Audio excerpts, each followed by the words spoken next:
Recently, I received an order from my client. This client selected a few items in bulk quantities. I brought a few of them here to show you and share some ideas. You can see all of these are fast moving items, right? Many of you want to start importing business with less capital, but you want to import a large variety of items in a small quantities.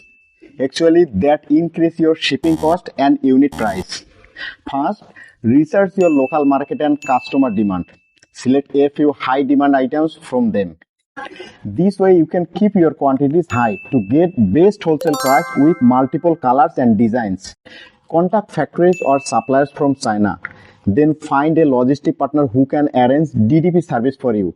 Trust me, it will help to get more profit and make the process super easy.